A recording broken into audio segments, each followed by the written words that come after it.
پہلے تو آپ ایسے نہیں تھے۔ یہ فقرہ آپ نے اکثر بیویوں کو شادی کے تقریباً 6 ماہ یا 1 سال کے بعد کہتے ہوئے سنا ہوگا۔ آخر ایسا کیوں ہوتا ہے؟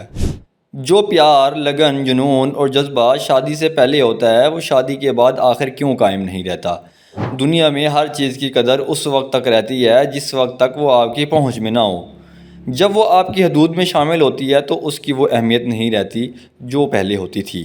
پھر شادی سے پہلے جو ملاقاتیں ہوتی ہیں وہ انتہائی خوشگوار ماحول میں ہوتی ہیں۔ بجلی کے بل، گھر کے راشن کی فہرست اور مختلف ذمہ داریاں نہیں ہوتیں۔ بس ایک ملاقات کا 500 سے 1000 روپے خرچ آتا ہے، جس میں لڑکا لڑکی دونوں بہترین کپڑے اور جو کچھ زیادہ سے زیادہ بہتر کر سکتے ہیں کرنے کی کوشش کرتے ہیں۔ باتیں بھی خوشگوار ہوتی ہیں۔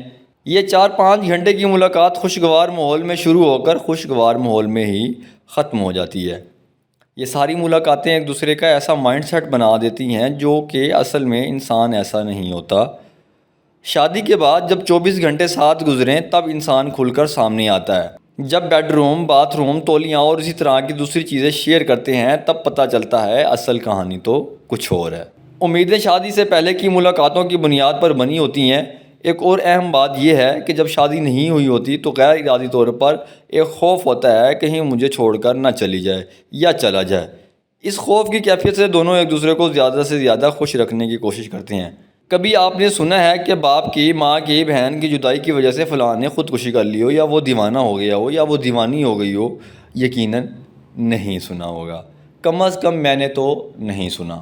یہ ساری محبت، لگن اور جنون صرف اور صرف تسکین جنس کے لیے ہوتا ہے۔ میرے خیال میں ایک جنس کے لوگ کبھی بھی رات بھر جا کر موبائل پر لمبی لمبی چیٹنگ نہیں کرتے، پھر دوستوں کے ساتھ اپنے بوائے فرینڈ یا گرل فرینڈ کو بڑھا چڑھا کر بیان کرنا اور دوستوں سے داد وصول کرنی، پھر عقل مندی کا معیار زیادہ سے زیادہ دوستیاں صنف مخالف سے سمجھا جانا، یہ بھی ایک محرومی کی علامت ہے۔